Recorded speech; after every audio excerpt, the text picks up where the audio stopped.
Hello guys, next topic है आपका partition, displacement and rehabilitation. आपको पता है कि 14th एंड 15th अगस्त को ऐसा नहीं हुआ था कि सिर्फ एक ही देश को आज़ादी मिली थी, दो देश को आज़ादी मिली थी। वो कौन कौन से देश थे? एक था इंडिया एंड एक था पाकिस्तान। ओके, ब्रिटिश इंडिया से दो देश सामने आए थे। वो कौन कौन से थे? इंडिया और पाकिस्तान। बोर्ड पे लिख भी रखा है, देखो।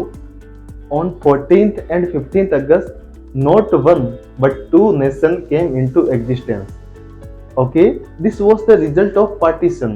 ये दो देश कैसे आए? Two nations कैसे आए? Because this was the result of partition. Partition के कारण ब्रिटिश इंडिया से दो देश सामने आए थे, एक था इंडिया और एक था पाकिस्तान। अब ये पार्टीशन क्यों हुआ था? ये दूसरा देश पाकिस्तान कैसे बना था?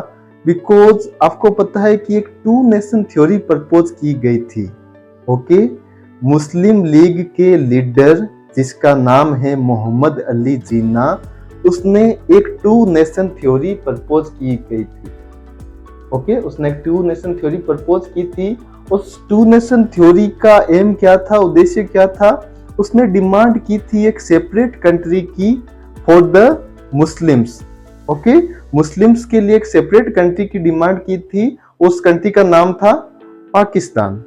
ओके, और जो कांग्रेस थी उसने इस थ्योरी को, जो टू नेशन थ्योरी थी, इसको अपोज किया था। और साथ साथ जो मुस्लिम लीग ने पाकिस्तान की डिमांड की थी उसको भी अपोज किया था। ओके, मुस्लिम लीग ने ऐसा क्यों किया था?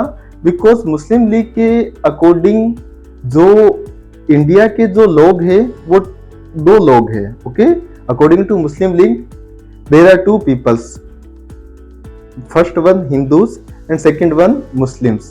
ओके, बट ऐसा नहीं है। इंडिया एक सेकुलर कंट्री थी और सेकुलर कंट्री है। ओके, तब उन्होंने मुस्लिम्स के लिए एक सेपरेट कंट्री की डिमांड की थी जो थी पाकिस्तान। ओके, बट हुआ भी ऐसा 1940s के डेवलपमेंट के चलते हुए और कांग्रेस और मुस्लिम लीग के बीच कंपटीशन के कारण और जो ब्रिटिश रूल है उसके कारण हम देखते हैं कि पाकिस्तान एक नया देश उभर कर आया। ओके, और पाकिस्तान का क्रिएशन हो गया था।